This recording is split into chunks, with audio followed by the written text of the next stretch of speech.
before we start the talk conversation. Yeah, we just want to make sure that we, continue to acknowledge, the loss of Anthony Mason, to the Knicks family and the organization. He obviously meant a lot and means a lot, and in a lot of ways represented, what this city and what this organization is all about. And so, he'll be missed. And, I know Phil's made a statement, and, we'll recognize him today for the start of the game. But, he'll be with us as we go on this season. He embodied a lot of what we're continuing to try and do here. And so we just want to make sure that to his family and his loved ones, we let you all know that we're thinking of you, and the family and loved ones are in our thoughts and our prayers. Eric, your career overlapped with his a little bit. How would you describe him as a player? Just, gritty and, very determined to, get the outcome that he sought. And whatever it took to help his team win, that's what he was willing to do. And, that's a skill and a talent in itself. And, as you try and talk to players about how to play the game and how to, have a role and be selfless within the team, he's one of the guys that quickly comes to mind, that you can always and will always be able to use as an example of how you can be extremely impactful on a team without necessarily scoring 20 points a game.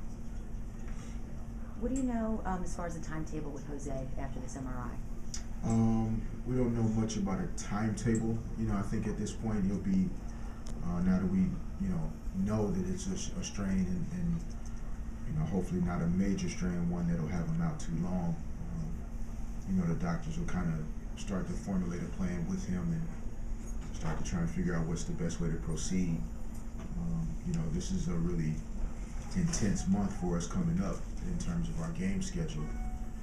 So I think we'll have to be really smart about when we try to get him back, because there won't be really any days for practices prior to getting him back out of the game. So this will take some real thought, but I know he wants to get back as soon as possible. So hopefully that's the case. How will the lineup look tonight? We'll start the same group that we started last night with Langston and Tim and Clee Anthony, along with Andrea and Lou up front, and then we'll just start platooning guys in there and keeping bodies fresh.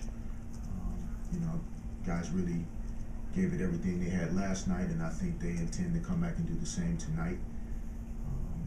Last night was a double overtime game, so that's 58 total minutes, and nobody played more than 36 of those 58. So they have no excuses for, not coming out and giving the same fight and intensity to the game tonight. Before the game, you said you wanted to see Bargnani sustain that aggressiveness when you run the offense through him. How much did you see of that last night? Yeah, he was really good from that standpoint last night. He's continuing to get comfortable, within the offense and where those opportunities will be for him. And his versatility makes that a lot easier because he can pretty much play anywhere on the floor. But he had an aggressive mentality. Detroit's a physical team up front, and Andrea didn't back away from that at any time.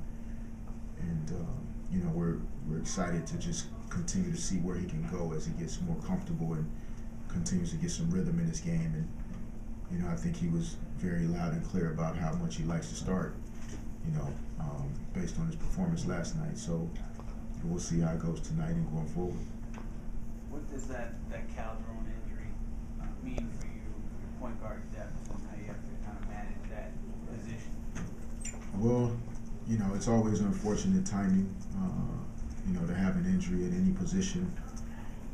I guess we can kind of count our lucky star, so to speak, that we may have kind of been able to pull something off, and Alexi looks like he can be a solid player within, our system, and he did some really good things again last night after getting off to a slow start in the first half, but he bounced back really well. And so with Jose, being out in the short term, you know, it obviously put Shane right back in the fire right away. He performed really well last night. You know, Langston will have to continue to carry a heavy load. But Alexi is a guy that, you know, will have to continue to get up to speed as quickly as possible, you know, because he's going to need to be able to handle the ball for us and make some decisions out there. You have that open roster spot from your perspective. Do you feel the need to bring another body in, or do you feel like you can get by with what you have right now? No, I mean, I don't know if it's a need. You know, I think that, you know, our front office will continue to kind of evaluate our current roster, and, you know, if there's someone out there that they feel like is worth kind of introducing to our group in terms of, you know, the chemistry and the connection that a lot of our guys already have, you know, then we'll talk about that at that time. You know, whether it's a need or not, I'm not sure. I would venture to bet there aren't many guys just sitting out there that's going to change your whole season around, you know, that we can find on the street right now. So I think for us, it's about just staying focused on who we are and the guys we have. And, you know, Phil and Steve and, you know, Alan, you know, they're continuing to take a look at some guys that might be out there. You know, if somebody's on board, you know, we'll get them in there as much as we can as well. Building off of that, Derek, you know, I know you're focused on the team right now, but the college tournaments are coming up and everything. Any themes that you send up to Phil and Steve and Alan as they intensify their scouting in terms of just input for them to help them in what they're looking at? No, I mean, we have internal conversations, you know, about what we're trying to do and the type of people, you know, as well as players that we'd like to have as we go forward. And, you know, that's all the conversation that I need to have, you know, as a coach. You know, my commitment is to the guys we have right now, and the front office has a different job than what I do.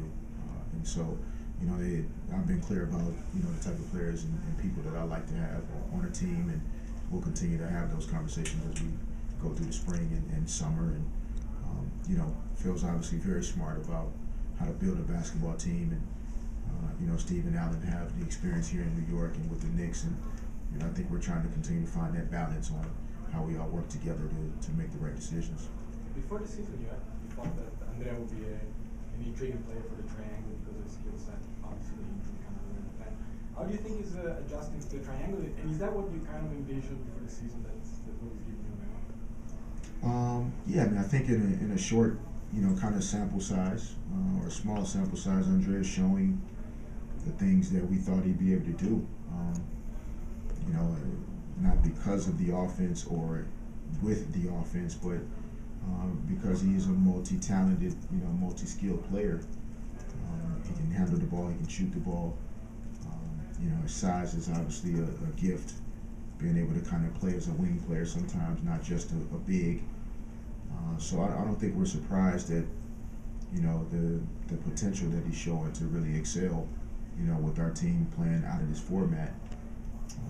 But that's because of how good he is, not necessarily because of, you know, the format itself. And so I think as he continues to gain confidence in himself physically and mentally, that he can go out and play hard every night and sustain that effort, you know, and be able to compete, you know, I think we'll continue to see even more of the potential that he has in him.